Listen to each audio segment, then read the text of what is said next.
संभाजीनगरमध्ये इथं 1 तासापासून EVM machine बंद झालंय।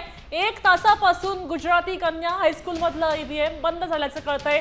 या ठिकाणी ईव्हीएम मध्ये बिघाड झालेत, मतदार अटकळलेले आहेत, केंद्राच्या बाहेर खोळंबलेले आहेत, मोठी गर्दी झाली आहे। संभाजीनगरमध्ये मतदान प्रक्रियेला सकाळी 7:30 वाजता सुरुवात झालेली आहे। मात्र शहरातील अनेक ठिकाणी मतदान यंत्रामध्ये बिघाड झालेली आहे। मी सध्या संभाजीनगरमधील गुजराती कन्या विद्यालयामध्ये आहे आणि तासाभरापासून या ठिकाणी मतदान यंत्र जे आहे ते बंद पडलेलं होतं। मात्र आता पुन्हा एकदा हे मतदान यंत्र या ठिकाणी सुरू झालेलं आहे। मतदान प्रक्रिया पुन्हा सुरू झालेली आहे आणि आपण जर पाहिलं तर मतदाराच्या ज्या रांगा आहेत या ठिकाणी लागलेल्या आहेत।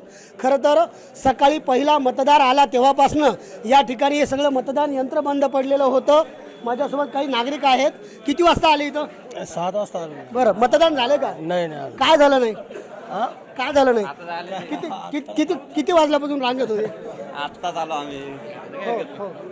एक मिनिट, माझ्यासोबत काही महिला आहेत। किती वाजता आले होते? सर